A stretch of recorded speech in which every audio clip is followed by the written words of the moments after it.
Okay, so Veronica Reyes-Galindo is currently a PhD candidate at the Universidad Nacional Autónoma de México. And Veronica began her academic career at UNAM, where she worked on the population genetics of junipers under Alicia Mastrada Llanes. And then Veronica continued at UNAM under Dr. Mastrada Llanes to earn her master's degree, where she performed a transcriptomic analysis on fir trees. And in 2020, Veronica continued in the Mastrada Llanes lab while co-advised by Dr. Juan Pablo Jaramillo Correa, studying genetic and epigenetic variation in tolerance to pollution in the sacred firs found around Mexico City. And Veronica's work has been published in the International Journal for Molecular Science, Neuropharmacology. She has first author paper in conservation biology, as well as an upcoming first author paper in ecology and evolution. And with that, I will let Veronica present her talk today entitled Evolution versus Pollution, an Experiment of Ozone Tolerance in Trees from a Polluted City. Thank you, Robert. Well, good morning to everyone. I hope you are well today. Thank you for being here. I am Veronica, and I'm excited. I'm nervous to have the opportunity to speak with all of you about my PhD project. And I would also like to encourage you to ask questions, to clarify whatever you want to explore, or maybe make some comments to improve this project. So as an overview, I am going to start by talking about the background and some of the conceptual framework behind my work. After, I will tell you about my study system, some research questions, and some preliminary results that fortunately have just been published. Finally, I will show you a little of what I am working on and the outlook of this big project. Well, I'm started with this principal sentence. Adaptations occur when selection operates on heritable variation, which can make the difference for a species to persist or disappear from urban areas. Rapid adaptation is important for pollution tolerance, which is one of the strongest and most sudden challenges that an urban species may face. A little known pollen is ozone. Ozone is a molecule composed of three oxygen atoms. Its beneficial or harmful impact on living organisms depends on its location in the atmosphere. When it is present in the stratosphere layer, it contributes to the formation of the ozone layer, which help protect against the high incidence of UV radiation. However, if the ozone is present in the troposphere layer, it can produce oxidative stress in living organisms exposed to it. Well, before 1990, Mexico had no record of the amount of ozone present in the troposphere. It was only after dead birds began to fall from the sky and after public complaints that ozone concentration began to be monitored. In these photos, you can see the sky of Mexico City during days of high tropospheric ozone concentration in different years. This is a heat map with daily ozone concentrations from the 90s to the present. The scale color shows ozone concentration and healthy conditions associated with each one. Although conditions have improved, the concentration remained high during dry and hot periods. And this is because ozone production is influenced by the interaction of compounds resulting from fuel burning and solar radiation. Fortunately, this pollution is carried out of the city by the air currents. However, unfortunately, the polluted air arrives southwest of the city, where the peri-urban forests are located. Peri-urban forests have also been affected by forest fire and the presence of the bark beetle. These factors combined with high ozone concentrations and have made reforestation efforts in these forests challenging. With this video, you can see the condition or the current condition of this area due to the issues I mentioned, like pollution and the forest fires. One of the forest species affected in this fir is the fir tree. The fir is a species that can live for several centuries. It produces through male and female cones, and this tree can grow a characteristic that it's very useful for the purpose of this project. And the characteristic is that each year this spheres grows in a trifurcated manner, allow us to determine how long the leaves have been exposed to pollution. I will explain this later with other photos, but now I would like to emphasize that pollution is especially challenging for long-living species like forest trees, because it implies that adaptation must occur in the matter of a few generations. The sacred fir tree has a wide distribution in Mexico. However, they choose to focus on the Desierto de los Leones forest, which has historically been reported to have trees damaged by ozone pollution. In particular, this forest reforestation. In this forest, the reforestation has been carried out with trees from different parts of Mexico. However, when we arrived at this site, we discovered that other communities were also undertaking reforestation efforts and facing similar problems to those in the Desierto de los Leones. For this reason, starting in 2017, we decided to establish an agreement with them and work together to recover this forest. At least 5 areas with ozone concentration have been identified. These areas are known as sacred fir cemeteries. Due to the challenge of reforesting tree, mainly due to ozone pollution condition. In these sites, it is common to find trees with reddish leaves near to the trunk, and this is a characteristic sign of the oxidative stress caused by accumulation of ozone exposure. However, this high exposure site, there are trees just a few meters away that don't show the same pattern of damage associated with ozone. This image is important because this observation were the motivation behind our research.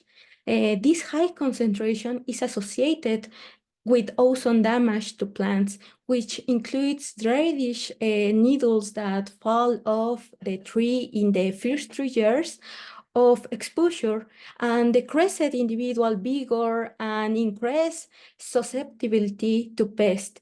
Relative to trees in other areas are species range. Sorry, I have a call. Well, with all this, the first question we asked ourselves around this observation were, first, do difference in asymptomatic and damaged correlate with histological difference? Two, do difference in asymptomatic versus damage correspond with geographic origin, native versus introducing during reforestations? And three, do difference in asymptomatic versus damage correspond with difference in gene expression profiles? Uh, well, this is our first results. And we found that cell collapse in the palisade parenchyma, which has been attributed to oxidizing agents of the cell wall and promote its degradation. This degradation increases intracellular space and leads to the cell death.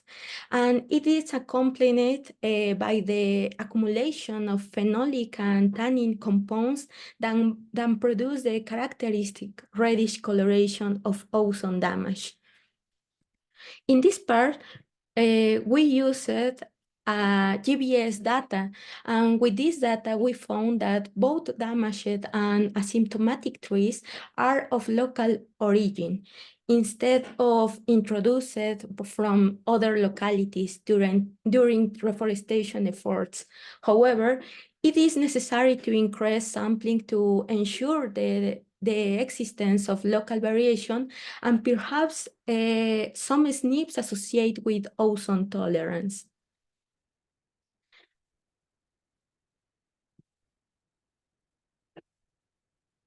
My results suggest that asymptomatic individuals have different expression in transcripts related to defense against pathogens and stomatal opening. This indicates the need for further studies to disentangling the response to ozone and biotic stress defense. Also, studying stomata closure should be a priority for future studies in natural plants population affected by ozone pollution. We also found with other comparison in different periods of time with different concentration of ozone that some genes associated with the response to biotic and abiotic stresses and synthesis of secondary metabolites that allow their recovery after a stress factor. But from this analysis, we can conclude that substantial histological difference were detected between damaged and asymptomatic fears. And asymptomatic treats are local and may originate from central Mexico instead of from distant population. Thus, management programs should include local seeds to reforest sites highly exposed to tropospheric ozone. And finally, we identify some differential expression genes between damaged and asymptomatic trees that could be associated with the response to ozone. But if you want more details about this part, I invite you to read our paper that it's published in few days. Now it's in process of printing. Well, although the ozone-related forest decline was initially reported decades ago, there is currently no estimate of the total damage area or the percentage of affected trees. For this reason, we decide to answer the next questions. First, we decide answer what is the percentage of the damage to the site, and second, do all trees show a higher percentage of ozone than young ones because they have more time of exposition, and three, Do damaged trees have this disadvantage versus symptomatic ones? Because, or one example like less grow. In the first study, I included 10 individuals or 10 trees for the transcriptomic analysis, 5 damaged by ozone and 5 asymptomatic trees. However, the presence of these phenotypes was more extensive, and there was not a knowledge of the extent that ozone damage could have. In the forest where we work, different government entities, local communities, and the scientific sector have carried out activities independently for several years to promote the recovery of this forest. After years of work, we decided to implement a participatory monitoring approach that look into account the interest of each sector involved. This type of monitoring involves the active collaboration of local communities and interest groups in a specific project. In our case, the common objective was to evaluate the state of health of the forest and develop actions to influence the forest management plans of the area. To achieve this in conditions of the COVID-19 pandemic, we had to resort to virtual training and the implementation of digital forms that will allow us to systematize the information.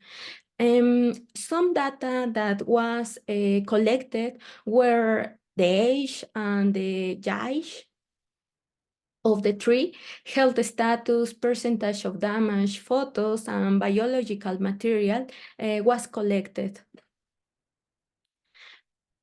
Thanks to the participatory monitoring approach, we were able to establish a dialogue that reflects the interest of the government, local communities, and scientists. In just 10 days, we managed to register 1,700 trees along with their respective biological samples that help us answer some questions about impact of ozone on this site. In addition, all data has stored to provide a continuity for a long-term monitoring.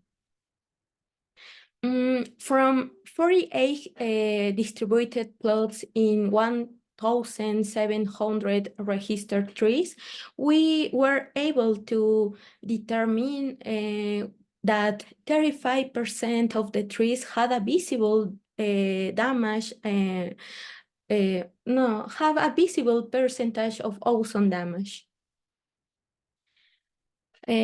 Older trees, I'm sorry for this, but I can say you that older trees have more percentage of damage by ozone, which is consistent with other species results in controlled experiment, showing that ozone damage is a cumulative response. With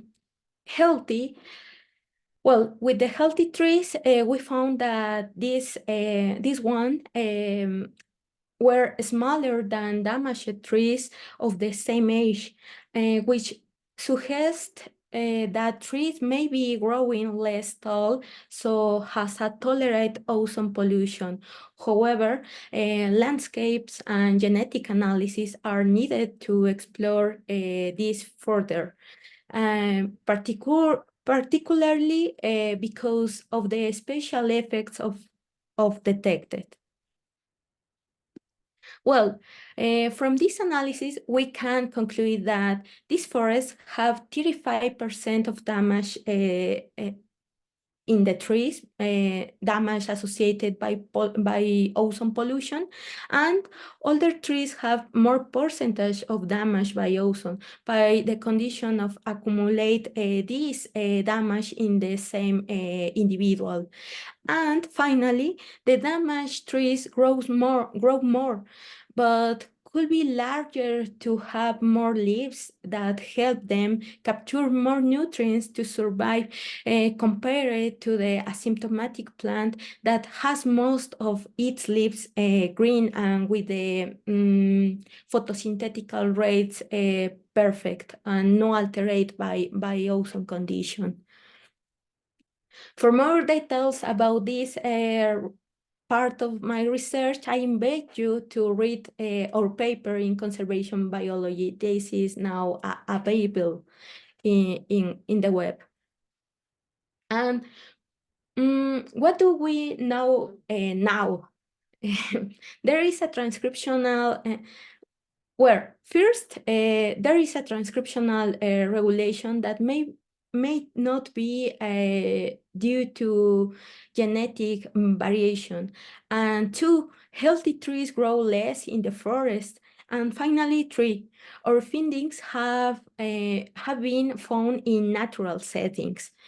And in natural settings, it's most common that affect by another variables that I cannot consider it in my research.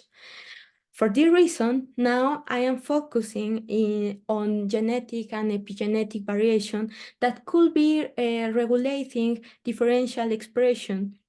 However, my previous analysis used trees exposed to ozone under natural conditions, and therefore we don't know if some other factor like pathogens, virus, or others can be influenced this phenotype. For this reason, I want to use open-top chambers and sacred fear to analyze this condition in controlled ozone concentration. I want to determine with this if the physiological effect of ozone stress is similar between trees naturally found in the forest exposed to ozone and trees exposed to ozone under controlled condition. I expect to see similar physiological response and cellular damage in from both conditions with high concentration of ozone. With this controlled experiment, I want to quantify stress produced by trees under ambient conditions, acute and chronic ozone expositions. I hypothesize that photosynthetic rate and ROS markers will vary according to treatment. And finally, I want to analyze the relationship between physiological change and epigenetic variation before and after treatment. I expect to find similar methylation profiles associated with physiological response in trees under chronic ozone concentration and in damaged tree of the natural forest. Well, a controlled experiment was from March to May of 2022. In the photos, you can see each chamber with 10 individuals, the sensor used to monitor the concentration of ozone, and each treatment and how it looked together. We continue working closely with local community and they help us build the chambers. However, due to difficulties with energy sources in the forest, we installed the majority of this experiment at the Institute of Ecology, but the local community help us monitor one treatment in the forest. In the forest because these forests have the characteristic that the concentration of ozone is near to zero. And for this reason, it's important this part in the experiment. The experiment contemplate 50 open top chambers with 5 treatments. The exposure time was for 5 consecutive hours during 3 months. A total of 150 individuals were included. One treatment is Institute of Ecology ambient air condition. But remember that Institute of Ecology, it's inside of the Mexico City, and Mexico City have a high concentration of ozone in this period. And other treatments with ozone concentration was regulated under a controlled condition, and we name it acute and chronic because one have a more concentration of ozone than other. The condition of purified air and forest environment were considered as control without ozone concentration. The installation of the ozone generators and homogeneous distribution of ozone of each chamber were designed in different consulting with engineers and experts in ozone measurement. Lip samples were collected, or lip samples or needle samples were collected before and after the treatments to evaluate the stress with histological sections of needles to quantify the tissue damage, Ross markers to evaluate where the Ross markers is a reactive oxygen species to evaluate if the plant undergoing oxidation process due to ozone, and measurement of the photosynthetic rate to estimate if the photosynthetic capacity is affected by ozone. Finally, we made DNA extraction or isolations to detect genetic and epigenetic variation in the treatments and some trees exposed in natural settings to ozone in the forest. In the photo, I show you some needles. Well, I show you how look some needles after 3 months in each treatment. You can see the pattern of reddish color in the higher concentration of ozone. And in the graph, you can see the different concentration for each treatment.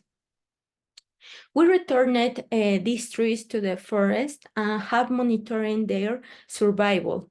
However, we can see that trees that were maintained at almost 0 concentration of ozone grew more than those that have some dose of ozone. But we are still, well, I am still analyzing what happened with the treatments that had different doses of ozone at the Institute of Ecology. Well, at this time, I have told you about the individuals that we collected from the forest and trees exposed to the chambers experiments.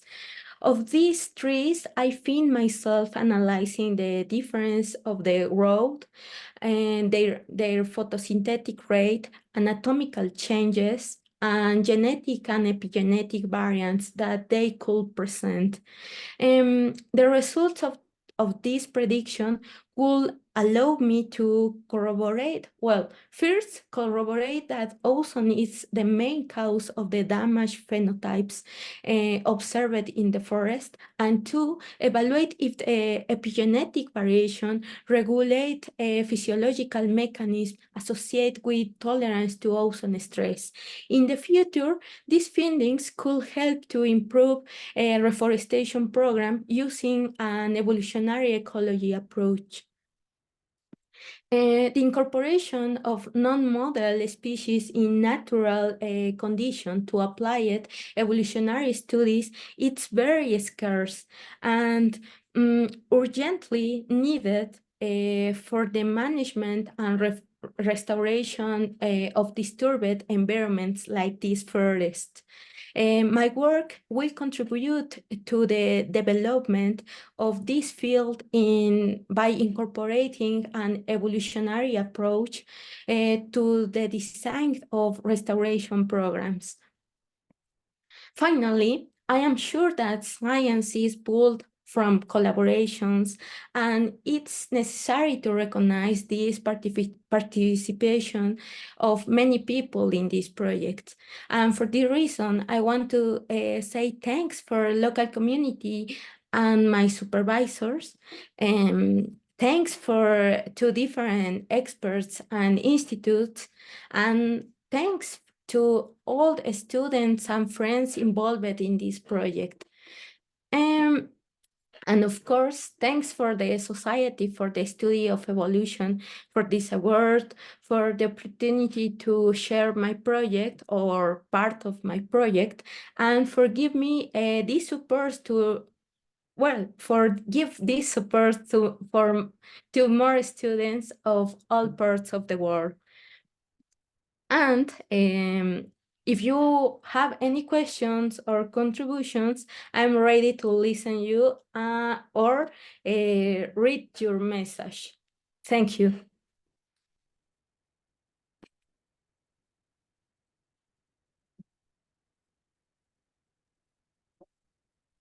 All right, great talk, Veronica. That was one of the I really enjoyed that as one of our I hope everybody else did too. One of our strongest Greg seminars. A ton of work, a ton of methods over what I'm guessing took years and years presented in this talk. So really amazing to see all those methods. Okay, we'll start with Dr. West Everhard. You have a question? Yes, thank you. I agree that this was an amazing talk that summarized a huge amount of work in a short lecture. And there was a lot of natural history that I was interested in. And one thing is what I'd like to ask a question about. Veronica, early in your talk, you mentioned that sometimes there was a closure of stomates. And I wondered, did you mean that that could be an adaptation to keeping out ozone? And I just would ask you to please say a little more about that phenomenon of the stomatal closure.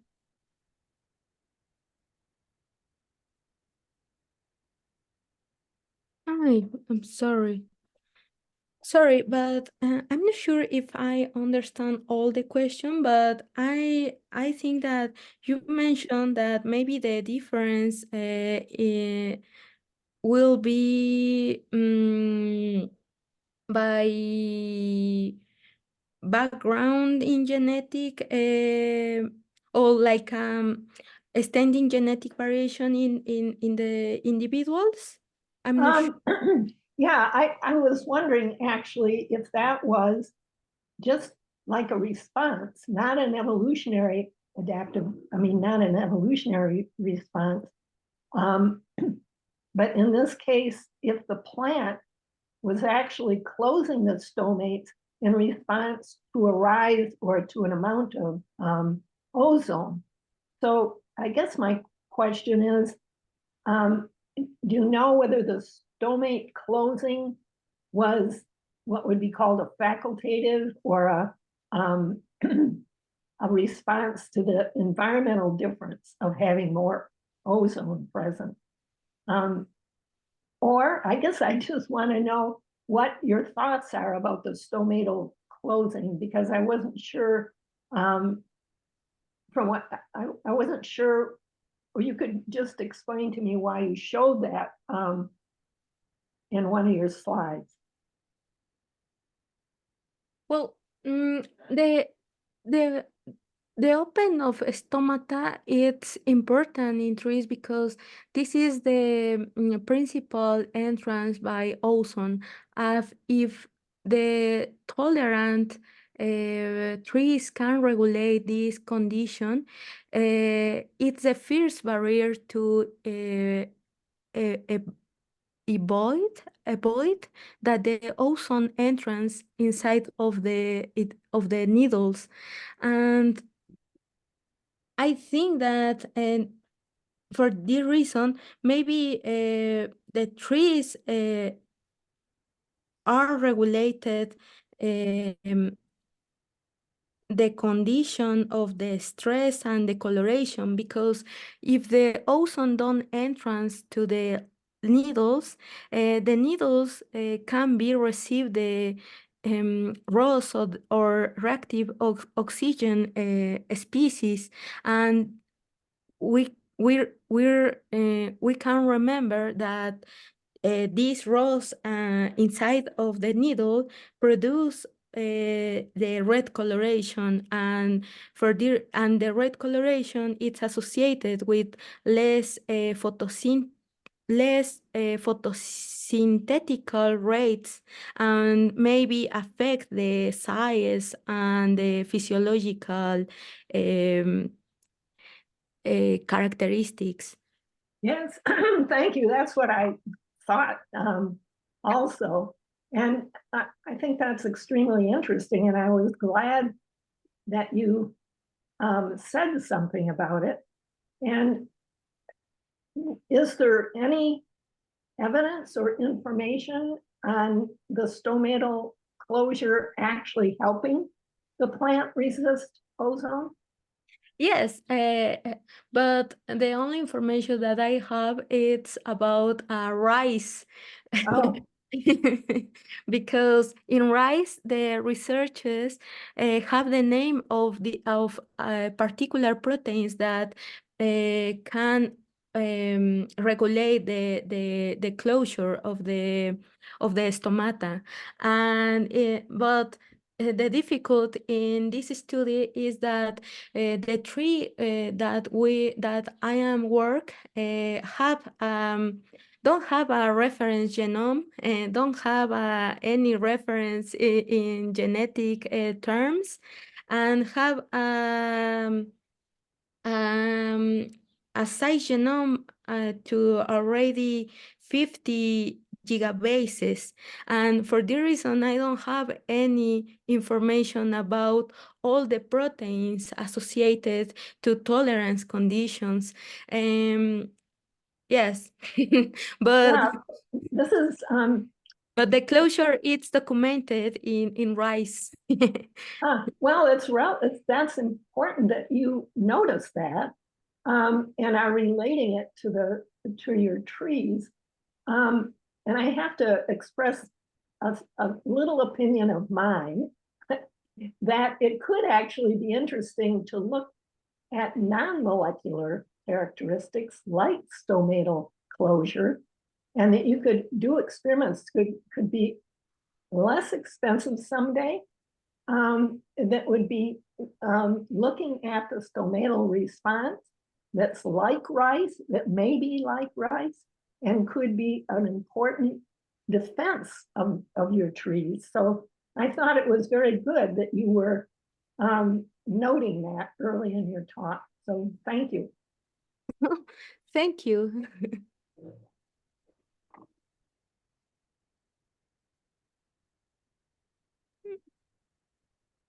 Yeah, if anyone else has any questions, you can raise your hand or type them in the chat, of course, as you all know. My question was in the box controlled experiment, the control pure air or low ozone, we'll call it, when you had the picture, right? And you could see the control ozone trees are very big and healthy. They look better, right? And the acute and chronic ozone trees, yeah, you could probably, yeah, right. Instead of describing the picture. Yeah, that one right there. Um, and I was actually thinking of the one where they're all together, but this absolutely shows it also. The acute and chronic ozone didn't look as good. But if I understand correctly, in nature, when you went out, the ozone damaged trees were taller. Isn't that correct? So were the ozone damaged trees and they looked shorter to me in the experiment. So was there a discrepancy between the height of the ozone exposed trees relative to the control trees in comparison to the ozone damaged trees in nature relative to the non-ozone damaged trees in nature? Does that make sense? Mm, I I catch that maybe it's clearly the difference of chronic concentration of ozone because you can see in the graph the concentrations, but at the same time you can see in the photos the damage produced by this concentration in the trees inside the box, no? But Mhm. mm, and and I don't catch the other part of the of your Okay, question. sorry, sorry. I'll try to rephrase it. So in nature, the ozone damaged trees were taller than the non-ozone damaged trees, right? These trees that were put inside of the chambers. No, now I'm talking about the ones that were not in the chambers. So in the beginning part of your talk, Ah, okay. you just observed the trees in nature. And you found, if I remember correctly, you found that the ozone damaged trees were taller than the trees not damaged by ozone. Yes, we can. You can find two phenotypes in the same place, and this place it's important because it's one of the most polluted in this forest. And the principal question is why you can find two phenotypes different associated with the tolerance of ozone. What happened at genetic level? Because maybe it's a standing genetic variation that it's an maybe in the past some SNPs was associated to other tolerance and now was well, and now are functional to tolerate the ozone. But maybe the other question is, well, you can see the transcriptional difference, but my early results with 10 individuals show that we don't have a genetic difference, and maybe this variation is associated to epigenetic variants to regulate this transcriptome difference. And well, I a part that I don't mention in this project is that I don't know if these trees exposed to controlled conditions are tolerant or are Mhm. susceptible, asymptomatic, or damaged by ozone. Um, for the reason it's important the genetic data that I have now, but Mhm. currently I don't have this part analyzed because in different treatments, I can see different survival rates because some individuals that have the phenotype damaged survival after of this condition, and other individuals that live in chambers without ozone death. And this is variation, but I don't know what happened now inside in her cells, in their cells. Yeah, thanks a lot. I understand why that question uh, doesn't make sense because on the one hand you have you're looking at different genotypes, but in your control experiment you have many genotypes and you're not uh, distinguishing between them. So Yes, so I that, can so that yeah. Mhm, I'm sorry, mhm, but I can distinguish of the genotypes maybe in the next month because I have the sequence now, but I now I don't I don't do this analysis, but the idea is know this variation.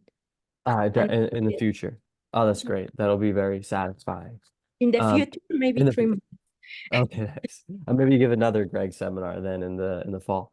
But then my question is more basic then. Why do you think in nature, why do you think the ozone damaged trees grew taller than the non-ozone damaged? Because I would expect, obviously, okay, it's been ozone damaged.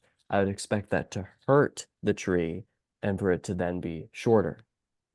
Yes, but well, the treatment that have the chambers in the forest have zero concentration of ozone, but in other place in natural condition have a different concentration of ozone. And with this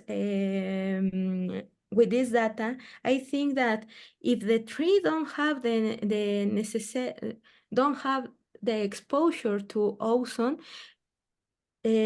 well, if the trees don't have the exposure to ozone, they use their resources to grow, to to grow, to grow, no? To grow, Grow? to grow. Growth? Yeah, yeah. But if you have a stress condition in near of this forest, but with high concentration of ozone, you need to optimize to your resources, and for this reason, maybe decide maybe this is not the best opportunity to grow, and prefer standing for the other period, and the damage don't have this regulation that associated with a bad condition outside, and whatever, I don't matter if the condition no it's the better, I want road. Or maybe the damaged tree it's uh, is compensing Yeah, mm, compensating. compensating Yeah. the needles greens that don't have, because Hmm. if you have the healthy tree, you have all your needles green, and they can functionally perfect. But if you are damaged individuals with some needles reddish, these reddish needles have a less optimal condition to do the photosynthetic activities. And for this reason, maybe you need grow more and get more needles healthy. Do you think you have a way in the future to find out which it is, or? I'm not sure. Okay, got you. Okay. No problem. I don't either. I have no idea. So, oh, okay, everybody. So, if there's any other questions, have a few seconds now, but otherwise, just really want to thank Veronica for a really great talk here to end our Greg seminar series. And we will see everybody either at the Evolution meeting in Canada in July or next fall when we resume the Greg seminar series again. So thanks everybody for being here. Thanks so much, Veronica, for presenting, and we really appreciate it. Thank you. Bye, guys.